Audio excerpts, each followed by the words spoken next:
at the Arnold, and how do you think he looked at the Arnold? I was a little disappointed. Okay. Because I was the one very vocal before, because I was following him. He was sending me pictures leading up all the way to 2 days before the show. You text me, didn't you? You text me when I was in Columbus, and you said, "Oh my God, I've seen him. He looks incredible." I have the pictures. Okay. So if he would have stepped on stage the way he looked a week out, I said hands down, nobody's close. Really? He really was that good. So I don't know what happened. Yeah. You know, I'm sure Chad and him, they figured out what the reason was for him to be just holding water by the time he walked on stage. But now it's the time. You need to stick with one person and figure out your formula. Yeah. Don't switch and jump, stay there and work on it. Give it a couple of shows, figure it out, and it will happen. How's this? Sooner or later. Yeah. How's this for a hypothesis? I mean, Chad worked with Ronnie Coleman. And he put when he was filling. I remember Ronnie telling me saying, Chad had me eat so much food, so many carbs, 1,000 grams of carbs a day. He said it had to fill. So Chad is used to working with guys that big. Do you think maybe Ramy is a bit more carb sensitive and spills over a lot easier? Do you think that's what it was? Do you think that's what it was? Do you think that's what it was? Do I think? I know that's what it is. I know. I work with Ramy. I know he's carb sensitive. You could send this man on stage with no carbs. Okay.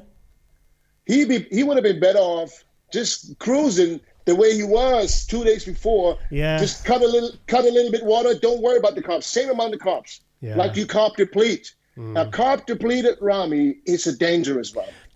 That's what I'm getting at. That's what I'm getting at. Because if he overspills every single time, then why not just err on the side of caution and just, if he's looking that good 2 days, a week out, like you've seen pictures of, just let him get on stage like that? Or do you think they're so obsessed with us bringing him and as having the biggest thing on stage? Do you think that's what it is? No. It was. Listen, Chad knows what he's doing, but it was the first time working with this person. So yeah. You can't. Ramy is different from everyone else.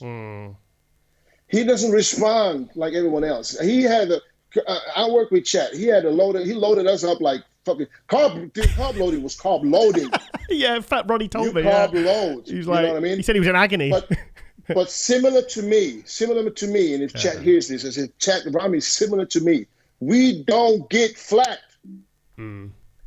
If we're flat, we're still full to everyone else. You know what I'm saying? Yeah. And it's kind of like getting up in the morning. When you get up in the morning, you kind of like the driest. You know what I mean? That's the look you want to bring on stage. So don't fill them up, because as soon as you start loading, and then I think I heard Chad mention somewhere that he saw him pumping up. Yeah. And when he pumped up, he started smoothing out. Oh, really? Yeah. So he mentioned something like that. Okay. So he said, no more pumping up. But when you pump up and you start when your cuts disappear, that means you still hold water. Right. That means you hold water. If you pump up and you get harder, that means you're dry. That tells you you're dry. I'll be honest, I've never heard of anyone getting smoother from pumping up. I've never heard of that before. Yeah, That's the first time I've heard that, Dennis. Yeah. No, just go to the gym. If you're not 100% dry or shredded, and you get a pump, you get full, but you're not as shredded. When your legs will go smooth out. Yeah. The legs will, Okay. So, and not only the legs, every body part will do that in off season. But when you contest ready and you pump up, you will actually get drier. Okay. So, but if that's not the case, that means you still hold water. You need to get rid of that. Yeah. That's interesting.